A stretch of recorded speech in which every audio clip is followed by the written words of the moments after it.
Thursday, June 9th, 2022, 6 p.m. And this is the regular Health and Safety Committee meeting. Call Health and Safety order at 6 p.m. Members present are Dan Wireball, Steve Young, Mark McKeever, and myself as chair. Topic number 1, public participation. If anyone has anything for health and safety, I ask you to come up to the podium, state your name and address and your case.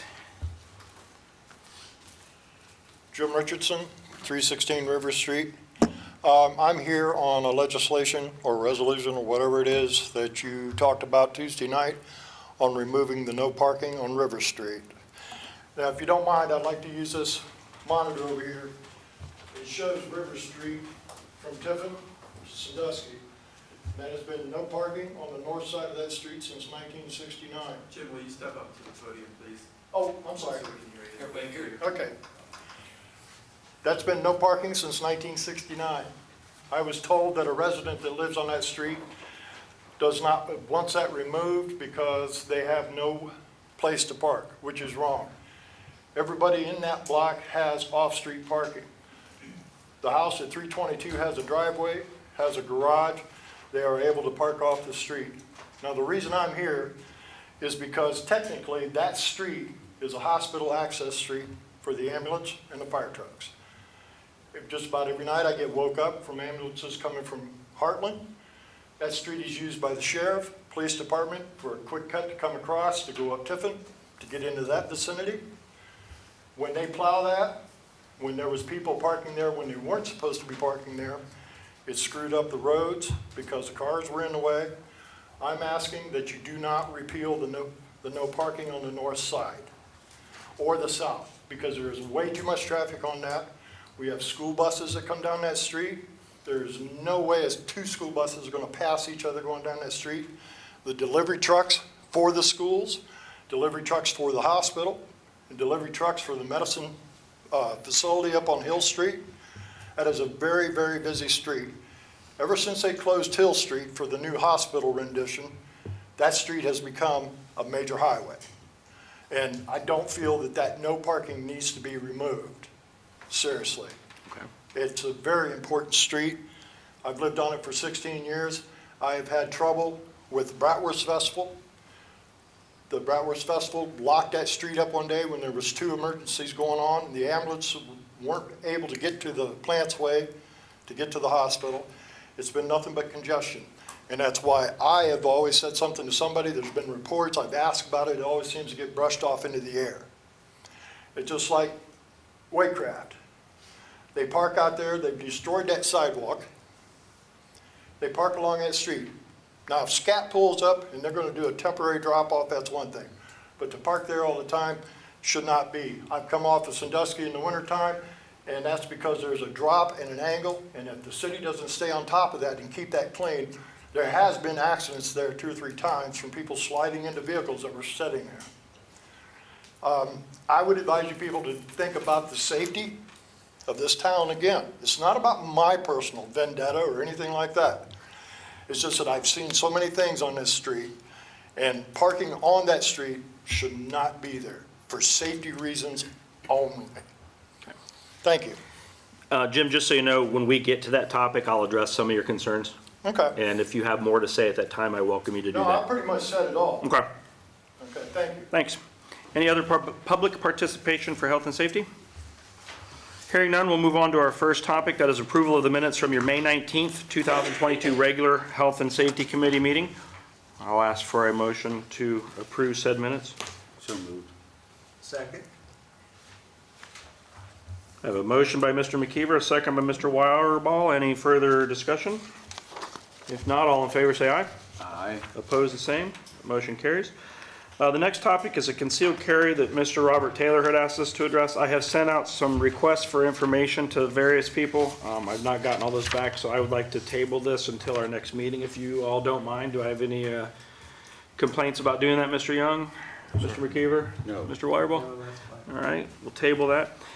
All right, next up is your Traffic Commission amendments. The letter that was read by the Council Clerk Tuesday, dated May 25th to the Bucyrus Council Health and Safety Committee.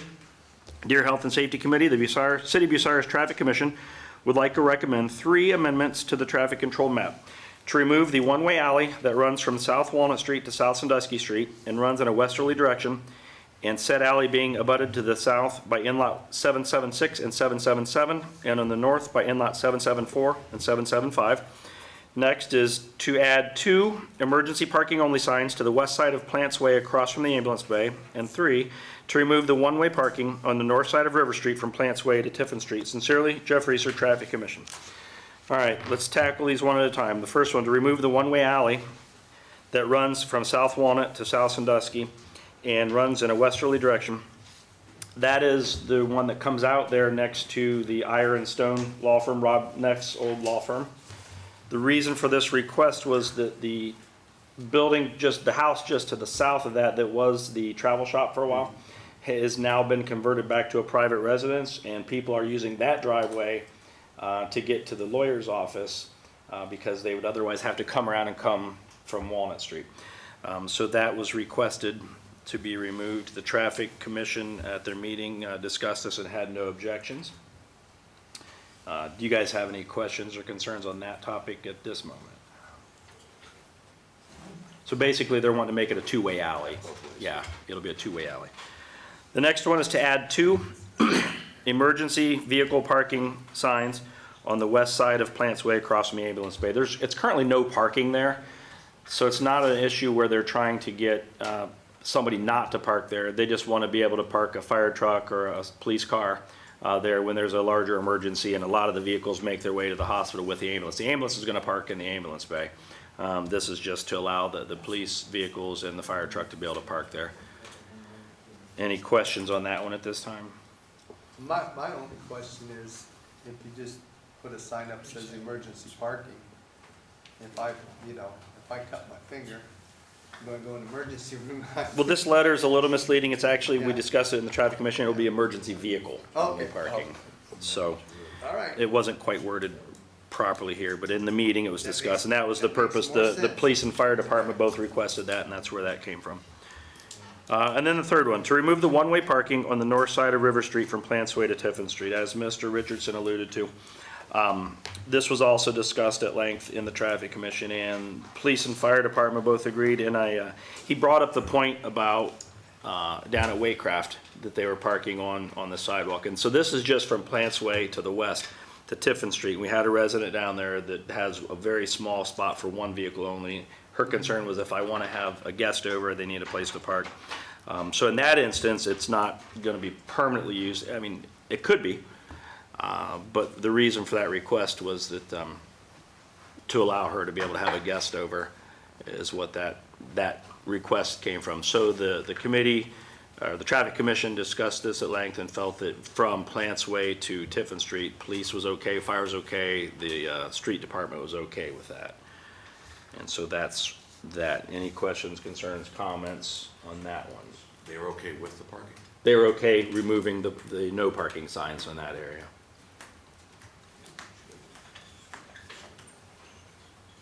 Vicki DeShawn, 1108 Hillcrest Drive. Could you just repeat, Kevin, what alley's going to be a two-way alley down by where? The one that runs between Walnut and Sandusky, right next to the Iyer and Stone Law Firm. Where you come to Marion Road to dead ends in Okay. Sandusky, Wait a minute, I got, He had it pulled up. okay. you know where you come in from Marion Road, it dead ends into Sandusky. If you look across, that's where the alley is. that he's Okay, do talking you mind about. if I move? No, have at it. Take a look. You know where Rob Neff's office was? Having worked there 30 years. Right, I asked the rhetorical question. It's the alley that runs from Walnut to Marion Road, or Walnut to Sandusky Okay, there. so the one that runs alongside his office, Yeah. the right, the right of his The north office. of his office. Okay. Do you know the problems that could arise? In other words, you're going to allow someone on Sandusky to turn either right or left, depending on which direction you're coming, into that alley. Yes. Now, if someone is coming down that alley to either go straight through or to leave whether it be, the stone office or any of the people that live along that alley, unless something's happened since, I was no longer employed down there, you're going to have an issue with someone going to turn, and if they start down, and then you've got someone else that's right there, somebody's going to have to back up. To rebuke that, could I not Okay, say sure. that's the same with every other alley in town though? But on South Sandusky, But we've got other alleys and streets that are in there, mainly alleys that come out to Sandusky that do the same thing. And that was discussed in the traffic commission. The problem is to alleviate people trying to cut through what used to be the travel shop just to the south of there. That's a private driveway now. and I know, and I've seen their signs that they have up that Yeah. say, hey, you can't go that way.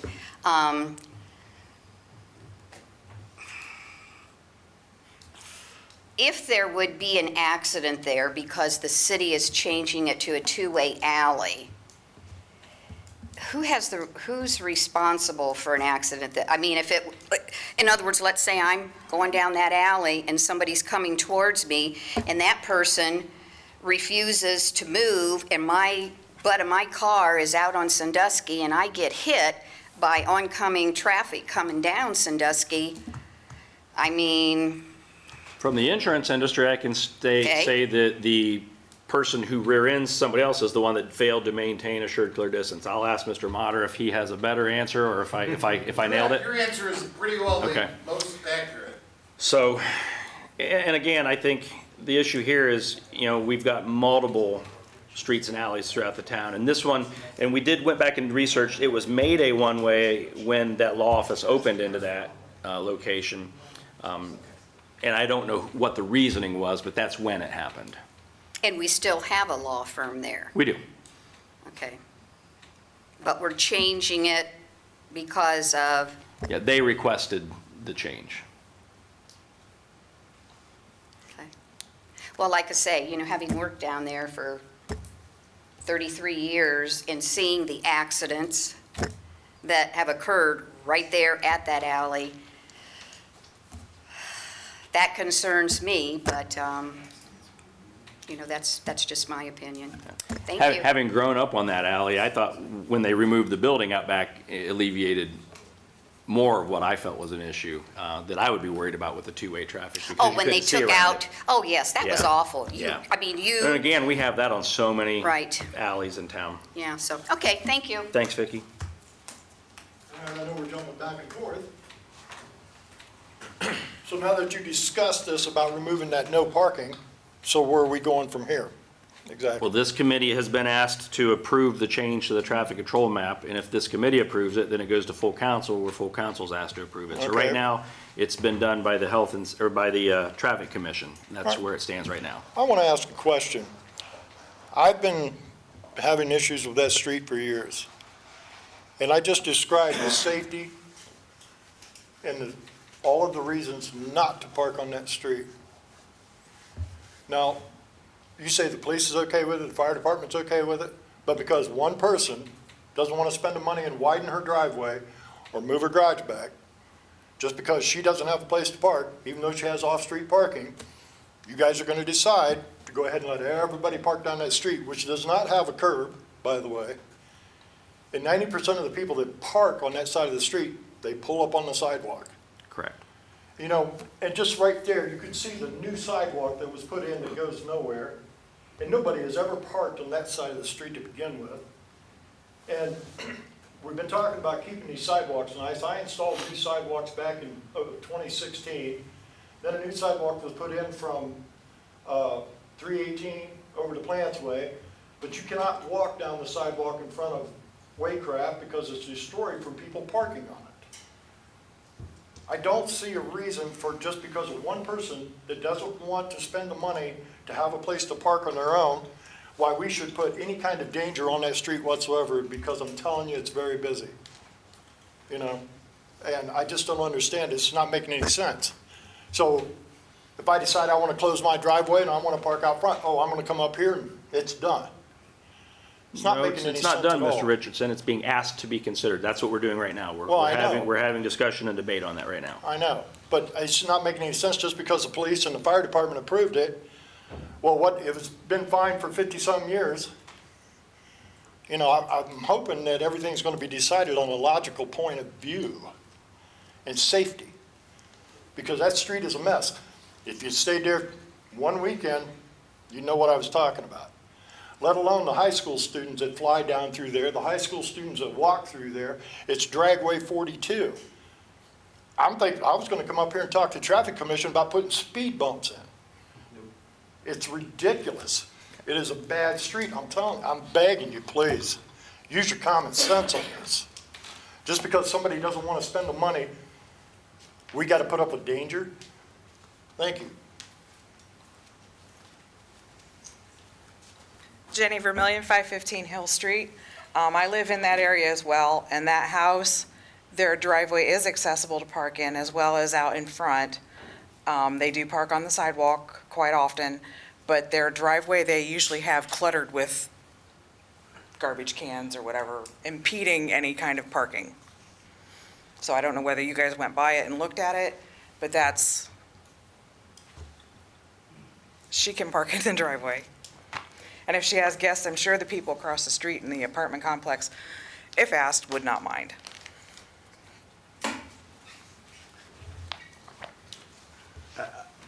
Mr. Chair, Yes, sir. I don't mind the other two, but this one I think needs to be revisited. It can't, go back to the traffic commission for Plants Way, because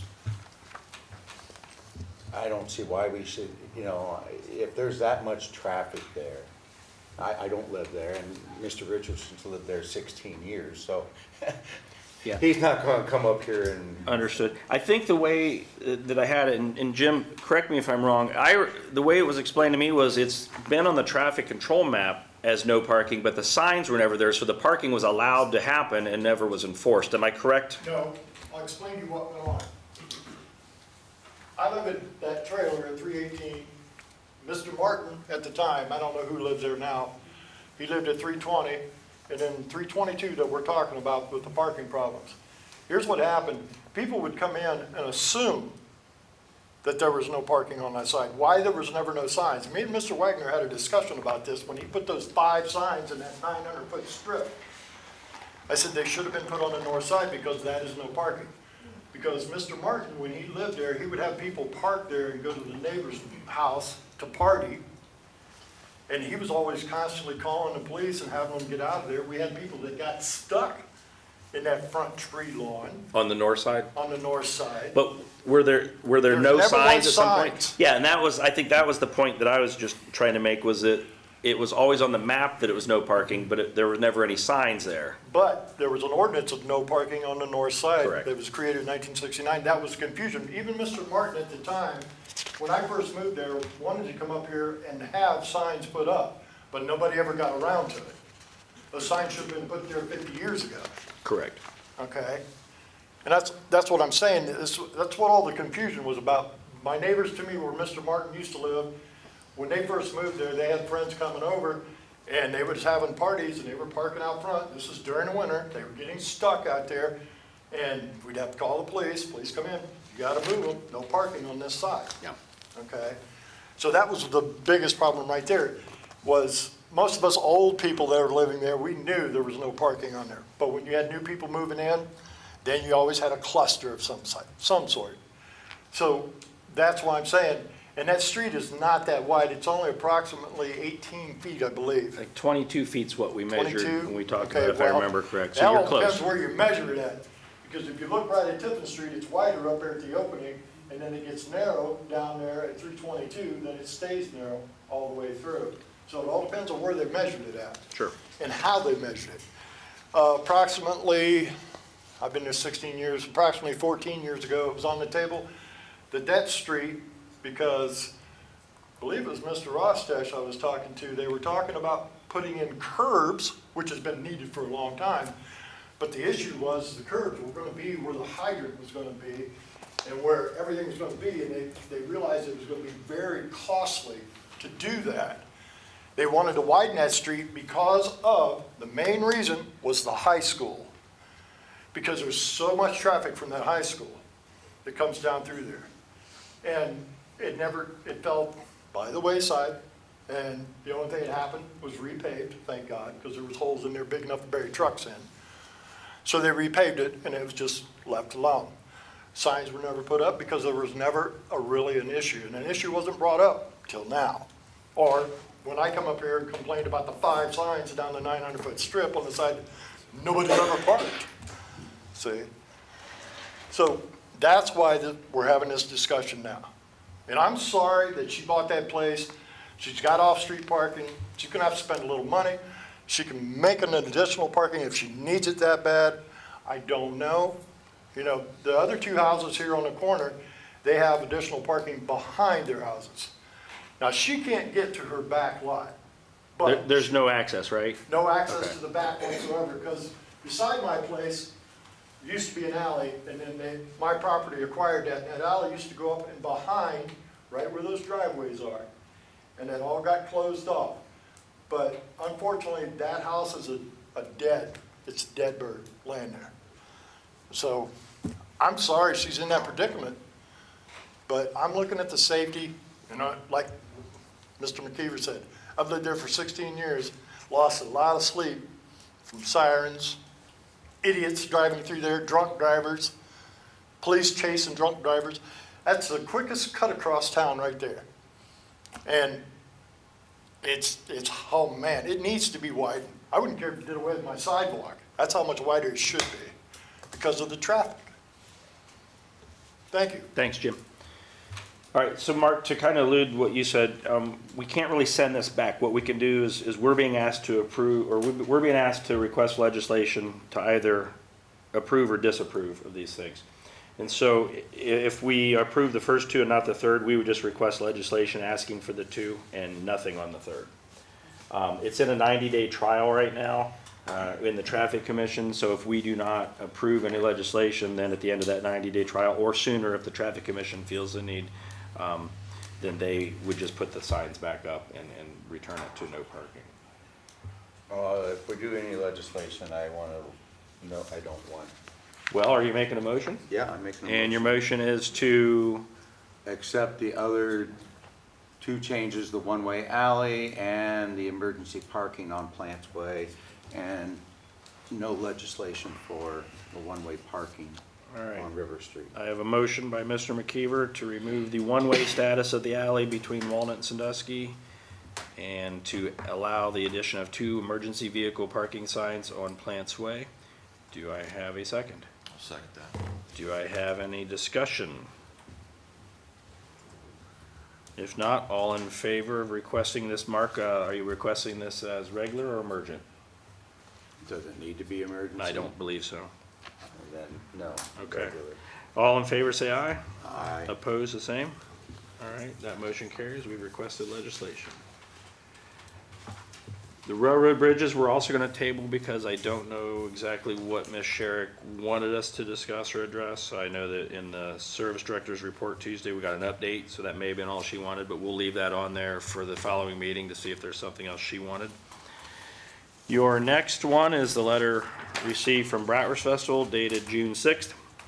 Addressed to Bucyrus Council, members of council, the 55th Annual Bratwurst Festival will return to the streets of beautiful downtown Bucyrus on August 18th, 19th, and 20th of 2022. We respectfully request the following street closures effective 12:01 a.m. on Wednesday, August 17th, 2022 to allow crews to lay cable, assemble the water and electrical systems, and install safety barricades. Streets will remain closed until 8 a.m. on Sunday, August 21, 2022. Sandusky from Mary to City Hall, Warren from Walnut to Poplar, Rensselaer from Walnut to Poplar, Mansfield from Walnut to Poplar, Charles from East Alley South to Wendy's parking lot east entrance. We also request the following: use of City Hall lobby and north and east parking lots for the craft show and art show as in previous years. Parking ban on East Rensselaer from Walnut to Lane on Saturday, August 20th to allow parking for visiting queens. Rensselaer from Sandusky to Poplar, closure at 5:30 p.m. on Tuesday, August 16th, 2022 for placement of the Rensselaer Street Stage as in previous years. Closure of the east-west traffic through the square on Tuesday, August 16th, 2022 at 5:30 p.m. to allow the ride company to start setting up. North-south traffic will be maintained until 12:01 on Wednesday, August 17th, 2022. Parades are scheduled at 7 p.m. Thursday and Friday, August 18th and 19th, as well as 4 p.m. on Saturday, August 20th, 2022. The parade route will be the same as in previous years from Perry to Oakwood. We request the following closures 2 hours prior to parade times. River from Sandusky to Tiffin, Perry from Walnut to Broadway Alley, North Sandusky from Mary to Irving, Mary from Poplar to Walnut, Liberty from Walnut to Poplar, Center from Walnut to Poplar, Lucas from Walnut to Poplar, South Sandusky from City Hall to Oakwood. We further request the City of Bucyrus Administrative Assistant in coordination with the Bucyrus Police Department contact ODOT to reroute wide load permit holders during the aforementioned closures. And then there's a paragraph about the opening ceremony. Respectfully submitted, Kevin Myers, Director, Adam Heinlein, President. So there is no changes to this from previous years. This is the same thing we've done at least for the last 10 years. I make a motion to request legislation granting these road closures for the Bratwurst Festival. And would you be willing to request that as an emergency? Because I noted that I did not get this letter sent in time, so for 3 readings, that doesn't give us the 30 days before the festival. And that's my fault. As an emergency Okay. due to time restrictions. I have a motion by Mr. McKeever, Second. second by Mr. Wireball. Any further discussion? If not, all in favor say aye. Aye. Opposed, the same. That motion carries. Any open projects in health and safety that you guys wish to discuss? Mr. Young? Mr. McKeever? Not at this point. Mr. Wireball? All right, is there any public participation for health and safety? Seeing none, we will adjourn at 6:26 p.m.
Okay, it is Thursday, June 9th, 2022, and it is 6:28 p.m. And this is the regular Finance Committee meeting. All right, Bucyrus City Council Finance Committee, I call that to order. Members present, Mark McKeever, Kevin Myers, Terry Spiegel, and myself, Chair. Is there any public participation for finance? If not, we'll move on to approval of the minutes from May 19th, which were basically not much there, so if I have a motion, I think we just showed up and, Yeah, showed up and approved minutes. yeah. So moved. All right. Second, all in favor of approval of these minutes? Aye. Aye. All right, then sewer rates. Oh, are we gonna talk about sewer rates? Jeff, or not? Maybe later? Either now or in service, one of the two. It's up to you guys. I think I think it starts in service, and then once service makes a decision, then we can, Go to you guys. Yeah. Goes to finance, yeah. All right. And then, we had appropriations. Were you supposed to speak on that, Jeff? Well, I thought we were pulling them. We pulled are, them, yeah. So, someone, I can't remember who, I think Joyce said that you were gonna explain why they pulled them. If not, I can. No, I will. Okay. We were gonna do an appropriation for the wastewater plant because, Oh, for the generator. generator. yeah, for the generator. And we think it's gonna be covered by the insurance. About 95%. They're waiting on the third-party investigator to give them, the insurance company, the final report. But I talked to our representative today and he feels pretty confident that's what it was. But I don't know that for sure yet. The problem is the parts we need, some of them are gonna, believe it or not, gonna take up to almost a year to get. So we thought it was gonna be more than we thought, and we thought we were gonna have to appropriate some money. But we have new equipment line that we can purchase the parts, rent the parts we need to get it up and running so it runs on automatic. Right now, if it turns on with the way it's set up, it keeps running. So we have to turn it to manual, and then it won't come on if the electric goes out. Somebody has to go there physically and turn it on. But I guess the parts we need could take up to a year. So through the insurance company, I talked to him what they would give us a credit for part of what we need for the year, and they'd buy the stuff back, and it's a little confusing, so I really don't want to get on, but it was, we thought it was gonna be around 68,000, but it turns out to be at 38. So we had 80,000, I think, in the EDP new equipment or new equipment line. We just use that to do what we need to do, and then they would reimburse that line with the insurance check. So right now, that's kind of what our plan is, but we're waiting on the insurance. So that's why Joyce pulled her appropriation, because she really doesn't need it now. Yeah, and to add to that, she mentioned to me that the other money that was received for Safety Time, she says that can just wait until she Yeah. has more appropriations. Yeah, 'cause rather it's than over creating tomorrow. Legislation for that, yeah. Yeah. So she said that was fine. So she said she was in no hurry to Okay. have to do the appropriation. She'd rather have more to do all at one time rather than do, Yes, you know, Mark? 3 or 4. Okay, you said that they have to manually turn that on if the power fails? Yeah, so somebody, if it goes out in the late afternoon or nighttime, somebody's gonna have to go there. Okay, how long can that last without power that won't cause us problems? I would refer to Mr. Spiegel. You have half hour, 45 minutes. Or somebody. Do we have somebody who can respond? Oh, yeah, I mean, that's how long. Bruce Johnson lives on County Road 35. He'd just shoot right down Beale Avenue, and he'd probably be there in That's how 5 long minutes. You have to get somebody there, is like up to 45 minutes. How do you know when the power goes out? He gets a phone, it calls. Okay. They get a phone call. I was just wondering, isn't there a way that they could have a backup generator freestanding to? I don't think to run that size of the plant, no. No, to be able to turn, isn't there a way to be able to turn that on? You know, like this one out here kicks on when the power goes out. That's what, but that's the That's part the that got parts hit by that- the lightning. Correct, but is there a way they can, I'm just asking, I don't know. I'd have to check with Tim. But Number it's- one, Mark, that generator is probably, it was put in '88. So figure Okay. it's old. That And answers the that's probably question. why it's so hard to get parts for it, I Yeah. would think. Okay. Because it's so old and- You answered the question. Yep. All right, thank you. Okay, so those are, so sewer rates appropriations, that's clear. Open projects, I guess I kind of got this whole open project thing started, and I was gonna discuss some of it tonight, but I left my paper at home apparently, and it's not on my little computer here, so, there were several, and I don't know if Jeff remembers, I contacted him first part of the year and said, hey, is this thing done? And I think I contacted the mayor and maybe Joyce.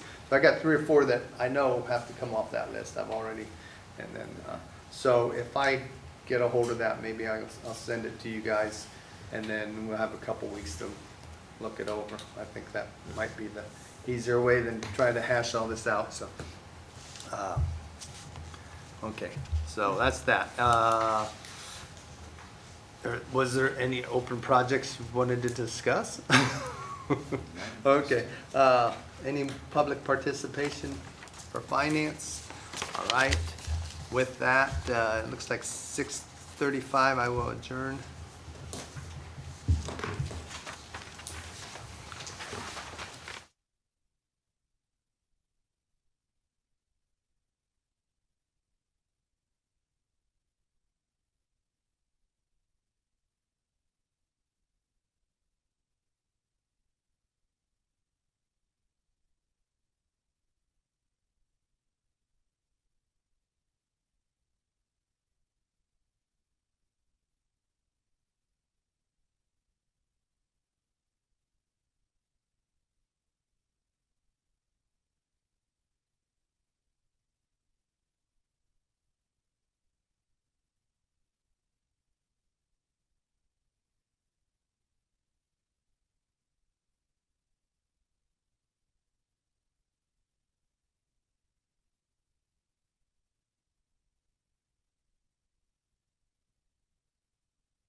Okay, it is Thursday, June 9th, 2022, 6:36 PM, and this is the regular Public Lands and Buildings Committee meeting.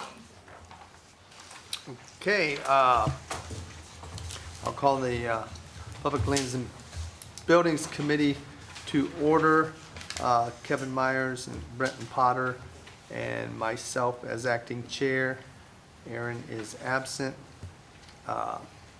First thing up is public participation for public lands. Any? No. Then we'll approve the minutes from May 5th, 2022.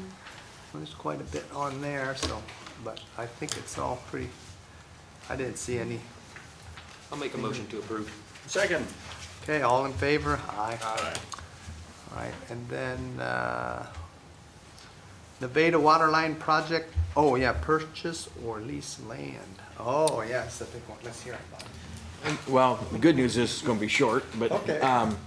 as we get closer to that project, we're working on an easement that we need right outside of Nevada that we need about 1,250 square feet to put a hot box in, which basically contains the meter and a generator, and so we need a little bit of space from the individual that owns that part of the property, and it's 0.029 of an acre. That's how much, and it's gonna be, you know, up close to the right of way, but we need a little bit from his property. I know he has a lease with the gas company somewhere else out by Nevada for his property. And it's probably gonna be around 250 or 300. I tried to call him yesterday. McKeever's were working on it, and Dylan gave me his number. You try calling, but I haven't heard back from him yet. Or I left him a message and asked him what kind of price he would think if we just bought it. So I haven't heard back from him yet, so, but we're gonna have to get this done one way or another, whether it's 250 a month, 300, a year. Is that just thinking outside the box here, is that the only place? Well, there's about 9 or 10 easements we need, but this is the only place that we're gonna have a building. Okay. That's gonna house I'm our just saying, equipment and our you know, communication system do we with our want water him to- plant. Do we want him to know that this is the only place we can put this? Well, he has no problem with it. I just wanna know, should we look at trying to buy it, or should we just plan on a lease Right. for now? Right. And I'll come back to you with that price, and then work on maybe purchasing it later down the road. I mean, if he wants, say, $10,000 and his neighbor wants $5,000, and all we gotta do is move it back a few feet. That's all I'm saying. Well, Have we but looked at there's that? no other place to, there's a string of houses Okay, well, right to the east of that that, was so kind of my that's question. probably the only location we got, yeah. That was just kind of my question, you know, Yeah. is this the only place it can be? Go ahead. I'd say have a conversation with him, find out where he stands, and then come back to us with the options. Okay, all right. Well, if need be, I might just come back to you to get the lease done, because we've got to get these easements done to finalize with the EPA so we can keep moving the project forward. So, but once I get a hold of him, and I'll try to have it for the next meeting. So, but that's where we're at with it right now. Okay, well, thanks for that update, and that'll be Helpful. Any open projects? Any open projects we want to discuss in public lands and buildings? I have one. What's going on with splash pad? Any updates on that? I think that was on, oh, that was the one for Lionsfield. What about the one, wasn't that out for bid? We got bids The back, splash or- pad, At All Miller? No, Lionsfield was the grant. you know, I'm gonna have to check on it for you. Oh, okay, well, I was know, just I know wondering. the Lions Park one doesn't have to be turned in until July. Yeah, that was So a we're still grant. working on that, for that grant. I'll have to check and see. Yeah, but we were using, and I know it's the wrong term, but I call it COVID money. Yeah. We're using COVID ARPA, money for. ARPA oh, money. ARPA money. Yeah. For, Let me check on it for sure. So well, I don't know, I thought it Oh. had been put out to bid, but just, No, I think you're right, okay, but I haven't seen anything come in yet, so. okay. I'll All get right, you well, more if you haven't in- seen anything, then it's probably Well, but I'll get you more information. still out for bid. I'll send it out All via right. email. Okay, sounds good. All right, any more public participation for public lands? All right, if not, okay. 6:41, we will adjourn public lands and buildings.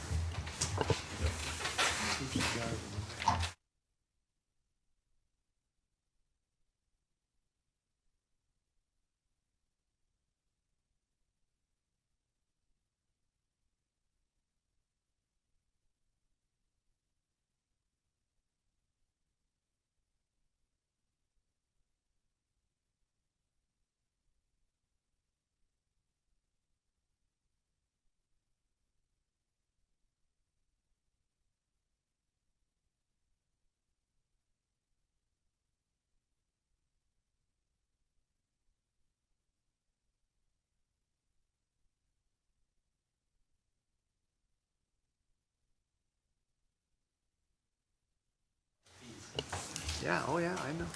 Okay, it is Thursday, June 9th, 2022, 6:42 PM, and this is the regular plating committee meeting. Okay, call plating to order. Members present, Kevin Meyer, Dan Wireball, Terry Spiegel, and myself, chair. Mr. McKeever, will you turn your mic on, please? Sorry. Thank you, sir. Any public participation? Okay, none being. You see in front of you the 3 sets of minutes. We'll start with the Thursday, March 3rd, 2022 meeting. Is there any questions? If not, do I have a motion to accept? Second. All right, I have a first and a second. If there's no other discussion, all those in favor say aye. Aye. Aye, motion passed, unanimous. Okay, the Thursday, March 17th, 2022 minutes. Do we have any questions? If not, can I entertain a Can you motion? explain that one? Okay, I wasn't sure. I tried to put like little headers on what I corrected on them, because I just came through these. I was looking through them when I was updating the legislation book.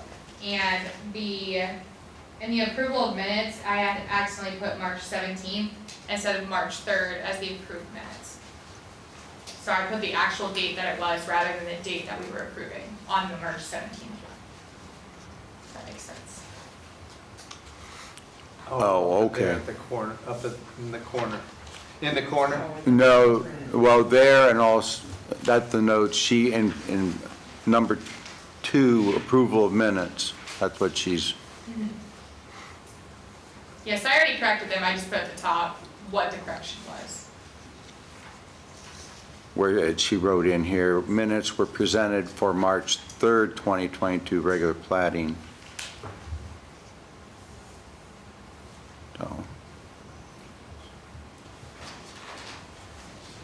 So, I'm lost. No, you got me confused here Because too. on the ones that say March 17th, your note says corrected date, previous date said March 17th, Yeah. not March 3rd. So that's what I was just trying to explain. So I already corrected these already, and then I put what I corrected. So where it says motion passed by vote, blah, blah, minutes were presented for March 3rd, where it says that, it did say March 17th. So I had to fix that. These say February 17th. Well, okay. Two lines down. Keep going down. Right here. Same paragraph. I got it. I made that look confusing. I got it now, okay. Okay, any other questions? If not, I'm going to entertain a motion to approve. So move. Do I have a second? Second. Okay, if there's no other discussion, all those in favor say aye. Aye. Okay. Next, we have a letter from You have another set of Did you minutes. approve May 19th? I May think 19th. May 19th. I'm Yeah. sorry. Get the, have you see those before you, so you have any questions for the May 19th?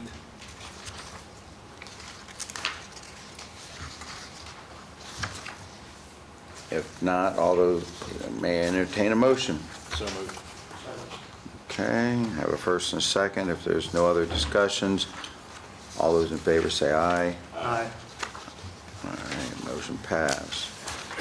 All right, we have before us a letter that was addressed to Jenny Vermillion, Council President. Dear Madam President, Bucyrus Planning Commission met on Monday, May 9th, 2022, and voted favorably to the following changes to the Bucyrus zoning map: to reclassify a portion of the apartment residential district in the area of Red Oak Court to residential estate district. Additionally, to reclassify a portion of the general business district in the area of 510 North Sandusky Avenue to the downtown business district. Please place these subjects into appropriate committees for consideration. Can you show us those areas that you're talking? Thank you, Mr. Chairman. I would be glad to. If you look on the monitor here, this is a portion of our zoning map that shows the apartment residential zoning district in the area of Red Oak Drive or Red Oak Court. Can you take them out just a little bit further? It's here. I think you guys can still. Yeah. Everybody else still see out there? Okay. Okay. I'll remove the zoning layer so you can get a better look at the area, and then we'll put it back up. Okay. Okay. So this building up here is McKeever and Associates is on the side here. I believe this is the rental center. And then this is the Private. drive going back. That's all private. This is Red Oak Court, and that's all private. But it's this area right in here that's in question. I'll put the zoning map back up and get rid of this tape or this index here. All right. This portion is residential estate, and what the applicant is asking is that we extend this residential estate over to capture this area right through here, because they want to sell these lots for single-family homes. And in the apartment residential, there's no provision for single-family homes in the apartment residential. So the only thing we can do really is pull over that residential estate. We would not be able to zone that just R1, because then it becomes a spot zone, and that's not permitted by law. So in looking at this, we thought the best option is to extend that residential estate How many lots? Just two lots, yes. And residential estate would probably has to be a square footage on that. Yeah, I Pretty think, high. yeah, and I think once they do get ready to build some houses, they may need some variances to get that done also. It's not a real clean development, but it's the best that we have right now to work with. Okay. Does anybody have any questions? We need to set a public hearing, correct? I do believe we have to set a public hearing, Yeah, we'll need to do that. which means we have to post this in the paper and 30 days.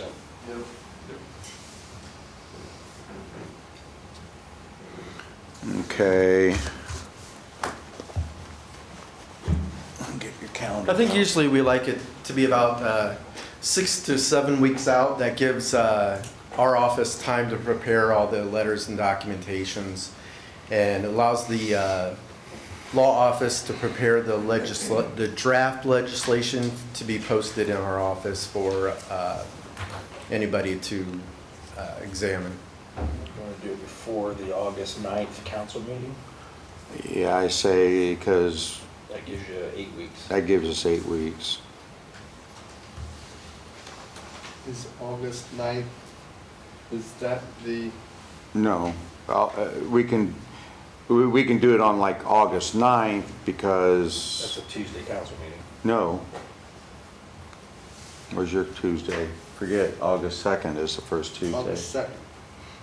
Okay, but typically, the first of August or the first meeting in August, they have that neighborhood Which is watch. why our calendar was changed, and then the Browers Festival falls, so we switched the weeks for both Yeah, meetings it's in Monday, August. August 1st. 9 and 23rd. Monday, August 1st is the first regular council meeting. Oh, okay. I knew we changed it. Oh, okay. Yeah. We thought ahead this time. Yeah. So, would August 9th work? Well, or do it Monday, August 1st, prior to the council meeting. Schedule it for 6. That we're already here that day, not coming in another day. There's no meeting August 9th, is what he's saying. Oh, okay. I don't know if you caught that. Yeah. That's,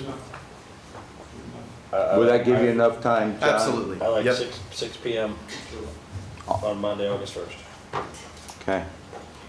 So I need a motion for that. So moved. Second. All those in favor, say aye. Aye. Okay, motion passed. All right, we'll have that scheduled to have that rezoned.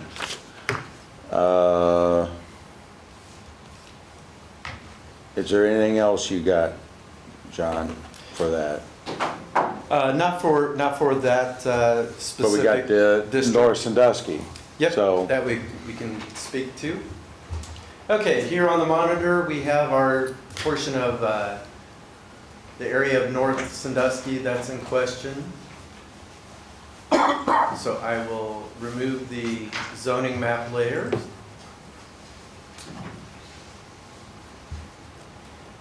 Zoom in here a little bit for you.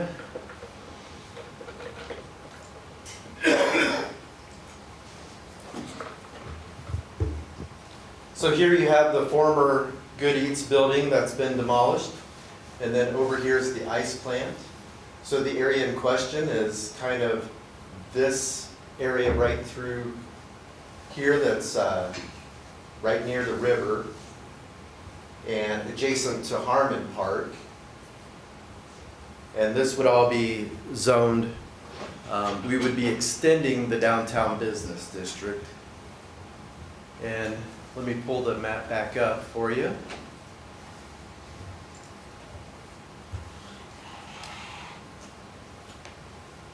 Okay.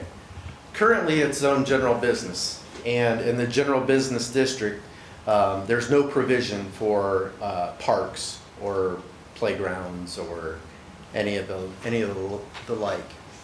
But in the downtown business, there is. So the thought was to extend the downtown business north to take up that area for the proposed park by the Bicentennial Commission, by their group. So, so that's what we're looking at doing. We're going to extend downtown business up, incorporate the area of the former Good Eats, this parking area, and the ice plant over here. One question, why don't you just make it a straight line across and include the shopping center there into the downtown business district? Make it a straight line instead of, Yeah, I don't know why they didn't want to incorporate that part of it. I mean, because everybody else is going to be there doing the downtown business, which... I guess I would say there's no real effect for that strip mall, whether it's general business or downtown business, because they're all, all those uses are permitted, that's there currently. But in terms of lines on a map,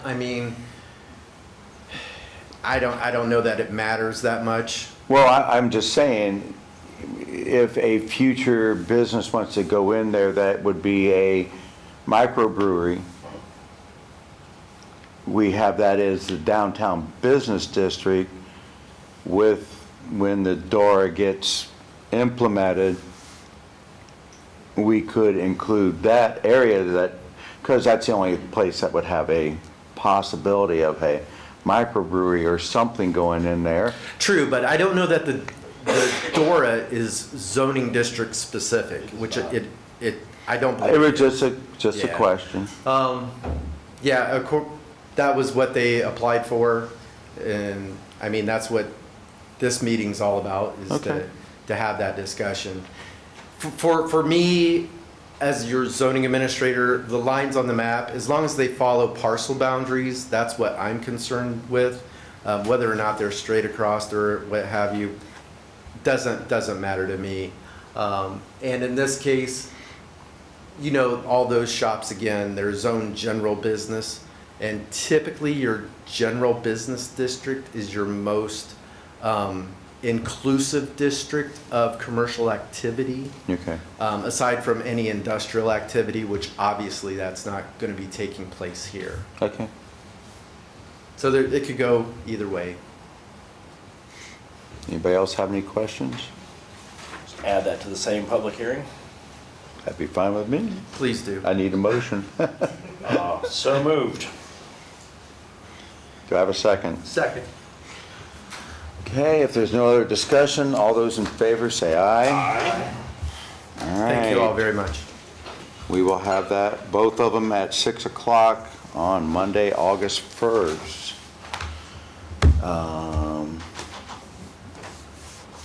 I don't have my open project list in front of me. If there's anything that any member wants to discuss. I got a question, maybe. Sure.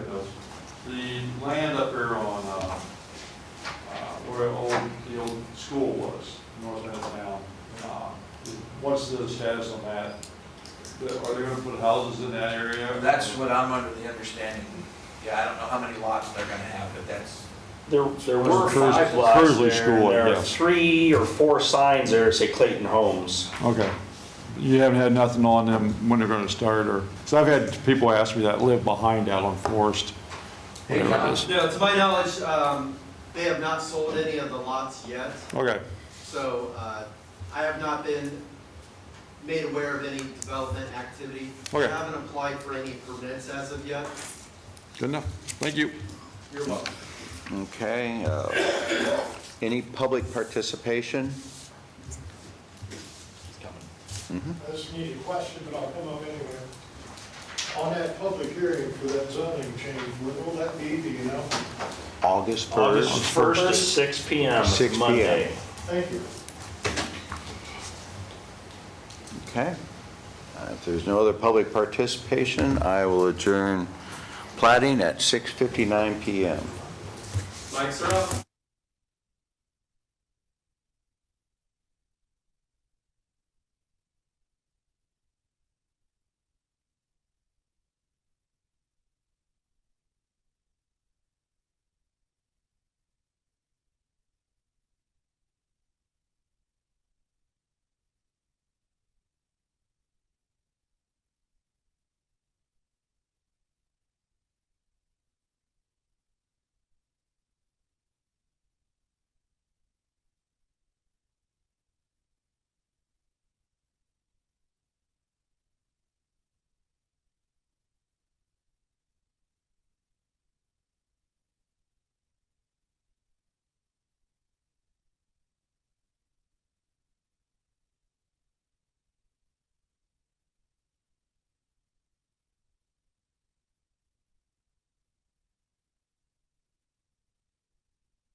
Okay, it is Thursday, June 9th, 2022, 7:01 PM, and this is the regular Economic Development Committee meeting. I'd like to call the Economic Development Committee meeting to order at 7:01 PM. Members present are Steve Young, Mark McKeever, and myself, Chair, with Ms. Sherrick absent. First on the agenda is if there's any public participation.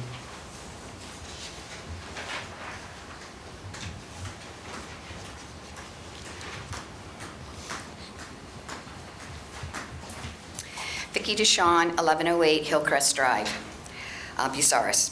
I would like to provide the committee some background information on the city's two-member appointment to the Tax Incentive Review Council. If you'll remember, at the June 7th, 2022 council meeting, and in response to the mayor's May 11th, 2022 letter, setting forth his appointment of a local citizen to serve on the TIRC committee, I reminded council that they had already approved on January 4th, 2022, the appointment of the current Economic Development Committee chairperson and the mayor. I further reminded council that while the TIRC member does not have to be the Economic Development chairperson, it is this chairperson that has previously and continuously been appointed since the TIRC is under the Economic Development Committee.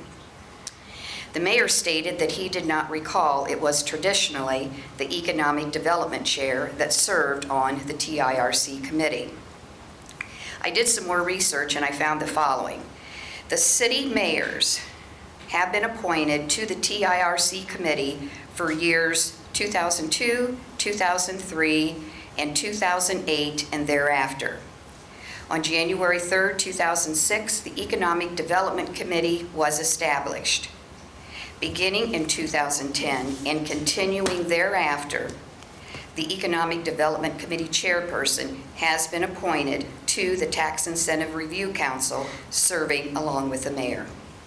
Thank you.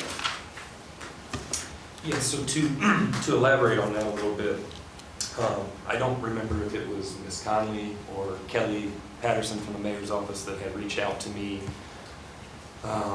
maybe a month ago. Was it you? It was me, yeah. Okay. Kelly had emailed me and asked. So at the time, they had asked me if I would be okay with Doug Fote being appointed by the mayor. I didn't feel like it was my place to approve or deny that. I guess I put that ball in the mayor's court. He approached me after the meeting the other night and said that he would settle out a few things and let me know. So at this point, I don't know any more besides that he's looking into it and I'm okay with being on that. I'm okay with being on it with the mayor or Mr. Fote, however it plays out. But as of right now, I don't have any more information on that. I know that Mr. Motter said he looked into whether we needed. If you want to elaborate on that a little bit. A lawyer always talks.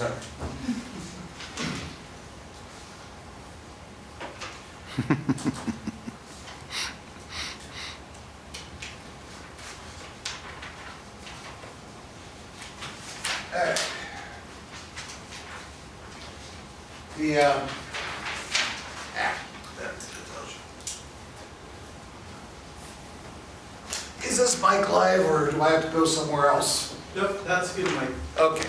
Thank you. All right, basically, I didn't go into the issue of what may or may not have happened in January because I was not asked that question.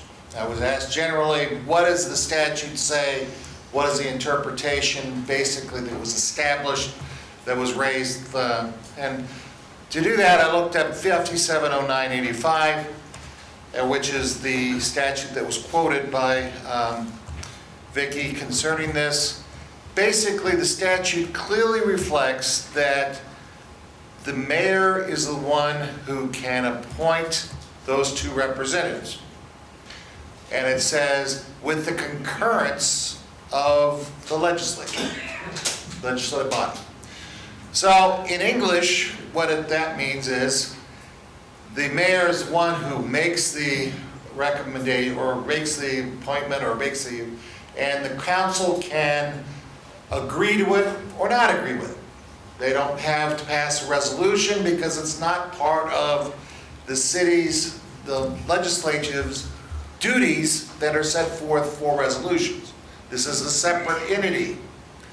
So in effect, council really has one decision, and that is either concur with the mayor's selection or not. That's very simple.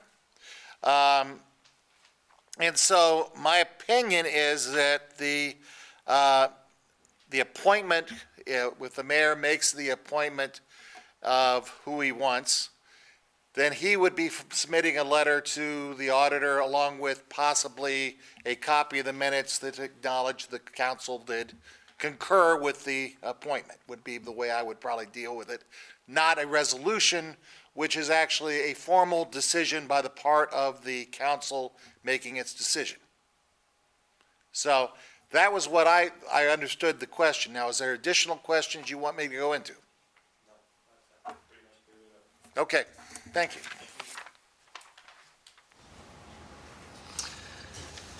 So we'll go into the approval of minutes from the May 19th regular Economic Development Committee meeting. I'll entertain a motion. Make motion. I'll second that. All right. All in favor? Aye. Next on the agenda is the TIRC, which we already discussed.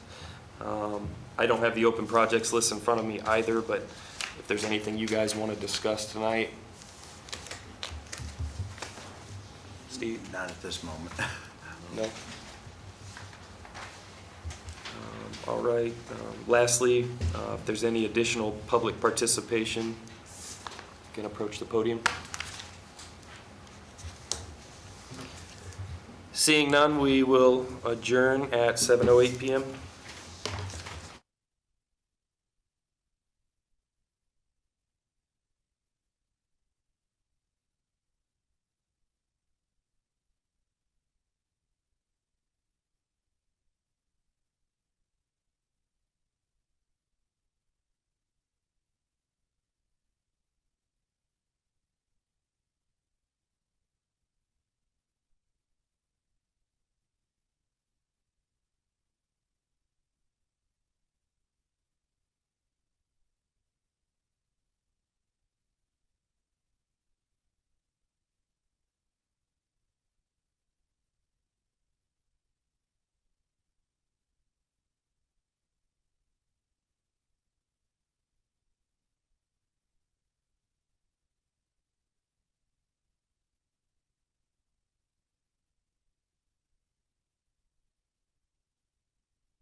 It is Thursday, June 9th, 2022, 7:09 p.m., and this is the regular Service Committee meeting.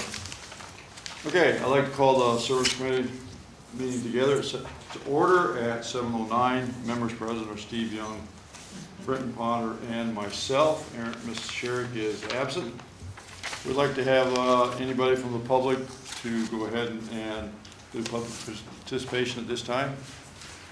Seeing none, we'll approve the minutes of the May 19th meeting. You have them before you. I need a motion to accept them. Motion. Make motion to accept. Got a motion by Steve, Second. second by Brenton. Any more discussion? Seeing none, vote. Say aye. Aye. Okay, talk about the sewer rates. Okay, you got anything you want to say on it, Jeff, or not? No, not really, other than the fact of the way pricing material and anything else we're gonna need in that department. I think it goes off, August of '21 was the last time it would have an increase of 3%, so, which really 3% is like 33 cents, depending on how much water you use, obviously, but, Yeah. you know, we gotta do something a little bit there, so we have a little bit of room to work even next year, so. Okay, I think the 3% for the minimum user is $12 a year. So about $1 a month is what it would be. And that being said, it's my opinion that we should probably do that for the next 2 years, back in August again. Try it August of this year, 2022, and then again in 23. Inflationary rates are right now at what, 8% or something like that, 8 or 9%. So it's not even going to cover that, but it's going to. Is it going to help him out the wastewater plant to get kind of out of the hole a little bit, or not? Well, I know things are going up in cost, and it's gonna help, but with facing with the US EPA, Yeah. that's a whole nother discussion. yeah, You know, about the plant, where we're going with that. This is just be for everyday expenses that, you know, prices of material and product have gone up. yeah. And, Okay. you know, Does anybody in the member of this committee have anything to say on it? Britton? I think it's something that needs to be explained, like we were talking about earlier. I think people need to understand Yeah. why those rates may be being raised. Otherwise, they're not going to be for it. Okay, what about you, Steve? Okay. Okay. Now, this time, I guess I'll request legislation then to increase the sewer rates for 3% in the next 2 years and declare it an emergency at this time. Let's do it for the next 2 years. I need a motion to do that, to bring it on council floor. I'll make a motion. Second. Okay, we got a motion by Brenton, second by Steve. All those in favor say aye. Aye. Okay. Next one's the stormwater ordinance. You had that, I gave that to you at the last meeting to look over. You guys have any questions on that? It's pretty well cut and dry what has to be done. So at this time, I'd like to request legislation to amend the stormwater ordinance and declare that emergency also, because I know Tim is under the gun with EPA to get that into them, correct? Correct. Yeah. So we need to get that done. So I'd like to have a motion to do that. I'll make a motion for that. Okay, we got a motion from Mr. Young. Did you second? I did. Brenton seconded. All those in favor? Aye. Okay. Okay, Oak Ridge. There's a concern with the people that live out in Oak Ridge, which is out on 19, with water being in their backyards. I don't know what that concern is for us. Jeff, you have anything to say on that? Well, I think over the years, people have added sheds back there, the trees have grown up, so they've actually blocked some of the drainage that could be happening, but, you know, we have numerous places around town that backyards. Yeah. When we get that kind of rain, that stay wet. I just think if we decide to go spend some money to put a French drain in or a field tile back there, A, we'll probably kill some of the trees. But B, if we start there, then we're gonna open it up to everybody that has water. When it gets that much rain, it's gonna take a while. The ground's already saturated from the winter. As much as I wanna do something, and I'll do whatever you guys want me to do, but we could have other people coming up, what are you doing about my backyard? What are you doing? That's what I fear. Yeah. My theory on it is that they have water in their backyard, it's not in their basement. I think we have people who have water in their basement, a little more concerned than we do probably with some water in somebody's backyard. Yes. Mark McKeever, 833 South Poplar. My question is directed to our service director. Can that not be part of the stormwater issue? Is it possible that because I don't know the layout over there. Right. I'm just asking a question. Is there any way that we can see where the stormwater separation is going on there, and is there a way to use it, part of that, because that water does go, you know, to Whetstone Street and other areas, and it, you know, if there's more development, which there's land there to be developed, what are we gonna do when you put more houses, more roads, and that water's having trouble there? What's gonna happen with the other development? Well, I think, John, if you would come down and pull that area up, and I think what happens is the property behind all the people on Oak Ridge sits up here. So then it naturally drains towards them. And some of them did have some drainage coming out to their road to drain in the stormwater. But now that people have put up, whether they put up a pool or a storage building or whatever they might have done in their backyard, it's not helping it drain if it was to drain down towards Whetstone. So there's some things in the way, and I don't have the exact number of buildings or whatever that's back there, but it's changed since they were built. And I don't even know how long them houses have been there. But I just don't know what to do with it. That is already, talk about stormwater, isn't that already separated out there though, Jeff? Well, that's what he's gonna pull up here, we can see. I think it is. I was thinking it was too. Yeah, because it's a newer addition.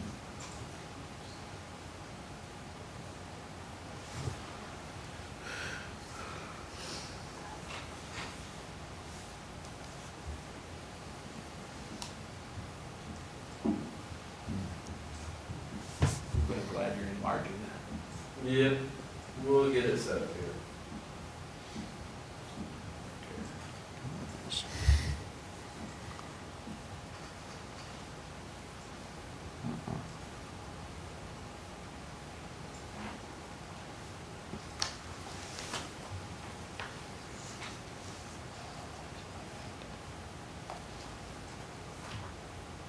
Do we know which houses are they? Pardon? Do we know which houses? Well, I think, They're, the biggest one, the ones that are concerned about is this south side.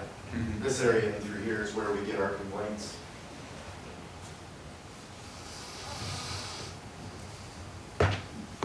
Now, explain, the yellow is what and the green is what? green is sewer, Yeah. and the yellow is storm. Stormwater. I got it backwards. You got it backwards. I got it backwards. The green is the stormwater, and I missed it.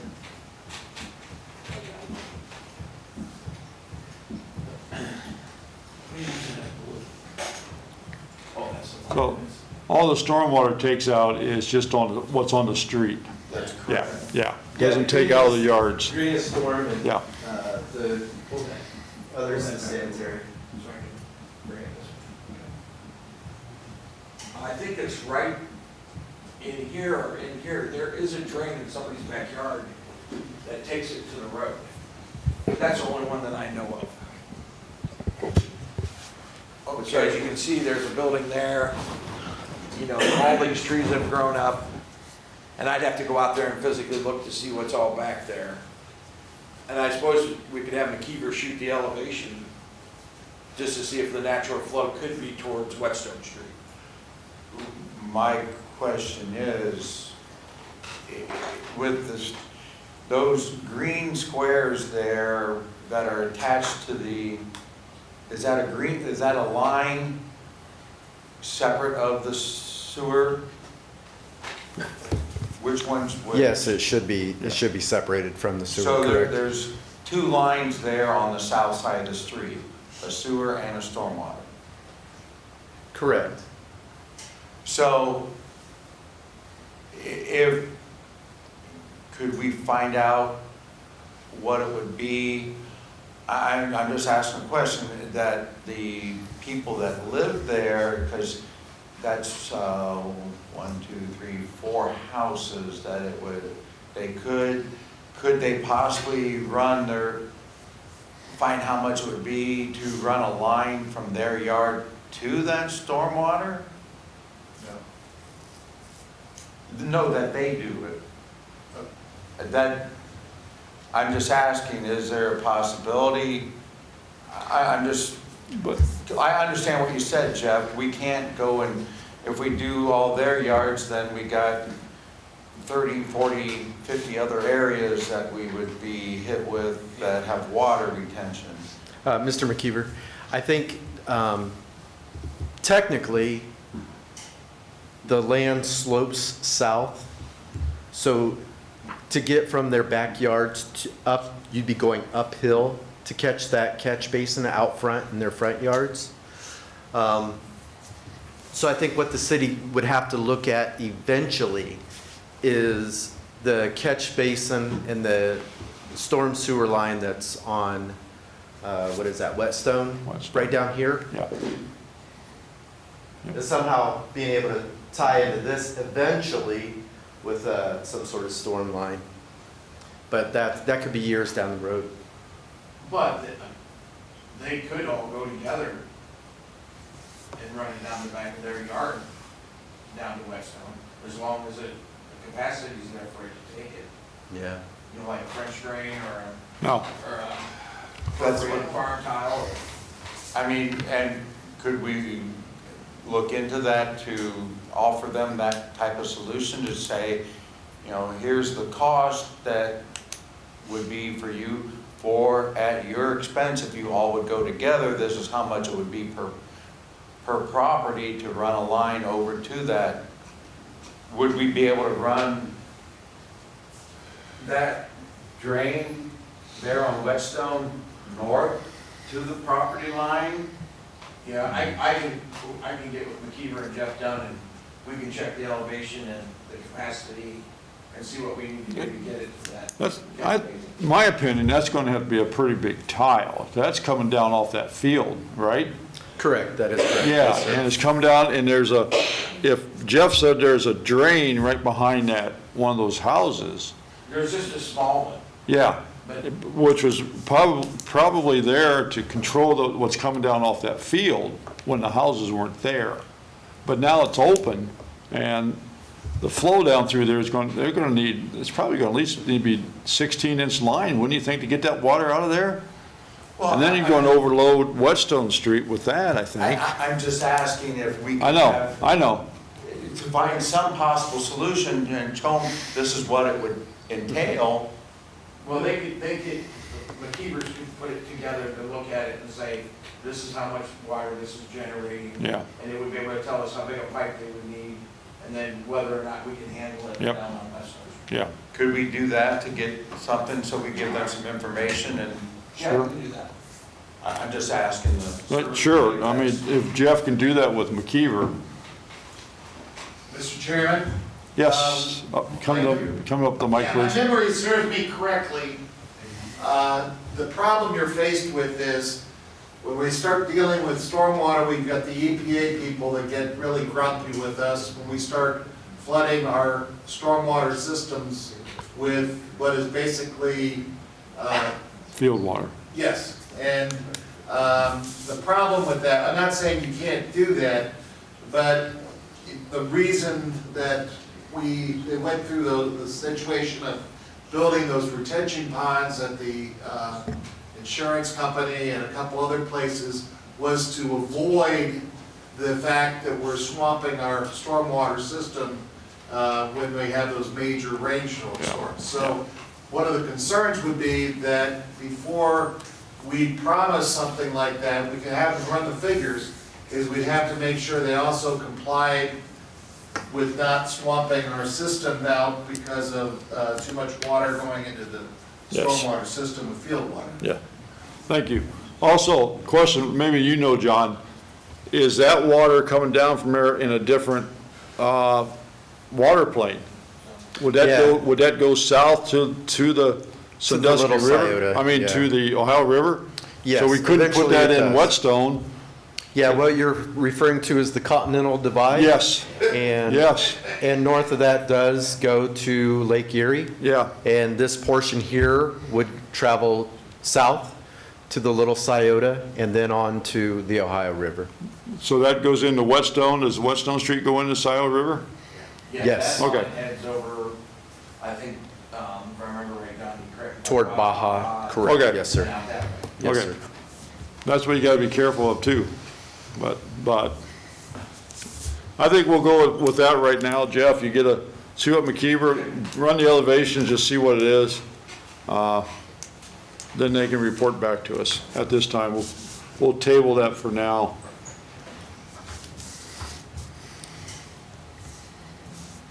Okay.